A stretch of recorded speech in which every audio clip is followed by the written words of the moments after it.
ದಕ್ಷಿಣ ಕನ್ನಡ ಜಿಲ್ಲೆಯ ಗ್ರಾಮ ಪಂಚಾಯತ್ಗಳಲ್ಲಿ ಕೆಲಸ ಮಾಡ್ತಾ ಇರುವ ಸ್ವಚ್ಛತಾ ಪೌರ ಕಾರ್ಮಿಕರು, ಸ್ವಚ್ಛತಾ ವಾಹನಗಳ ಮಹಿಳಾ ಚಾಲಕರು ವಿವಿಧ ಬೇಡಿಕೆಗಳ ಈಡೇರಿಕೆಗೆ ಆಗ್ರಹಿಸಿ ಮಂಗಳವಾರದಂದು ಕಾಲ್ನಡಿಗೆ ಜಾಥಾ ನಡೆಸಿ ದಕ್ಷಿಣ ಕನ್ನಡ ಜಿಲ್ಲಾ ಪಂಚಾಯತ್ ಮುಂದೆ ಧರಣಿಯನ್ನ ನಡೆಸಿದ್ರು.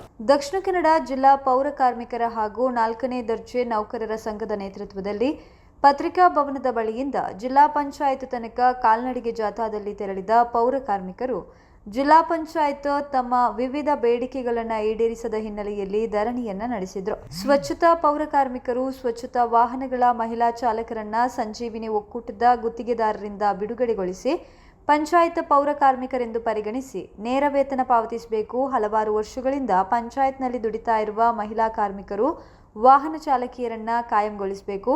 ಆರೋಗ್ಯ ತಪಾಸಣೆ, ಆರೋಗ್ಯ ಕಾರ್ಡ್, ಇಎಸ್ಐ, ಪಿಎಫ್ ಸವಲತ್ತು, ಮಾಸ್ಕ್, ಗ್ಲೌಸ್ಗಳನ್ನು ನೀಡಬೇಕು ಎಂದು ಆಗ್ರಹಿಸಿದರು. ದಕ್ಷಿಣ ಕನ್ನಡ ಜಿಲ್ಲಾ ಪೌರ ಕಾರ್ಮಿಕರ ಹಾಗೂ 4ನೇ ದರ್ಜೆ ನೌಕರರ ಸಂಘದ ಅಧ್ಯಕ್ಷ ಅನಿಲ್ ಕುಮಾರ್ ಮಾತನಾಡಿ, ಸಂಜೀವಿನಿ ಒಕ್ಕೂಟದ ಗುತ್ತಿಗೆದಾರರು ಪರಿಶಿಷ್ಟ ಸಮುದಾಯದ ಕಾರ್ಮಿಕರಿಗೆ ಶೋಷಣೆ ಮಾಡ್ತಿದ್ದಾರೆ.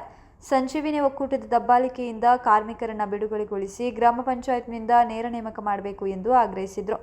ದಕ್ಷಿಣ ಕನ್ನಡ ಜಿಲ್ಲಾ ಪೌರ ಕಾರ್ಮಿಕರ ಹಾಗೂ 4ನೇ ದರ್ಜೆ ನೌಕರರ ಸಂಘದ ಪ್ರಧಾನ ಕಾರ್ಯದರ್ಶಿ ಎಸ್ಪಿ ಆನಂದ್ ಮಾತನಾಡಿ, ಸ್ವಚ್ಛತಾ ಕಾರ್ಮಿಕರು ಸಂಜೀವಿನಿ ಒಕ್ಕೂಟದ ಗುತ್ತಿಗೆ ಅಡಿಯಲ್ಲಿ 300 ದಿನಗೂಲಿ ಪಡೆದಿದ್ದಾರೆ. ಕನಿಷ್ಠ ವೇತನ, ಇಎಸ್ಐ, ಪಿಎಫ್, ಮಾಸ್ಕ್ ಮುಂತಾದ ಮೂಲಭೂತ ಕಾರ್ಮಿಕ ಹಕ್ಕುಗಳಿಂದ ವಂಚಿತರಾಗಿದ್ದಾರೆ ಎಂದರು. ಕಾರ್ಮಿಕ ಮುಖಂಡ ಪ್ರೇಮ್ ಕುಮಾರ್ ಬಳ್ಳಾಲ್ಬಾಗ್, ಪಾನಾಜಿ ಗ್ರಾಮ ಪಂಚಾಯತ್ ವಾಹನ ಚಾಲಕಿ ಪೌಲಿನ್ ಮೊಂತೇರೋ, ತಾಲೂಕಿನ ಪ್ರಮುಖರಾದ ರೇಣುಕಾ ಬೆಳ್ತಂಗಡಿ, ಅಕ್ಷತಾ ಬಂಟ್ವಾಲ, ನಯನಾ ಸುಳ್ಯ, ಮೂಡಬಿದ್ರೆ ಅನಿತಾ ಹೇಮಾವಿ, ಕಡಬ ಚಂದ್ರಾವತಿ ಪುತ್ತೂರು ನೇತೃತ್ವವನ್ನು ವಹಿಸಿದರು. ಬೃಹತ್ ಪ್ರತಿಭಟನೆ ಮಾಡಿ ಇವತ್ತು ಸರ್ಕಾರದ ಮುಖ್ಯಮಂತ್ರಿಯವರಿಗೆ ಮತ್ತು ಗ್ರಾಮೀಣ ಸಚಿವರಾದಂಥ ಪ್ರಿಯಾಂಕ ಖರ್ಗೆ ಮನವಿಯನ್ನು ಕೊಟ್ಟು ನಾವು ಅತ್ಯೊತ್ತಾಯನ ಮಾಡ್ತೇವೆ.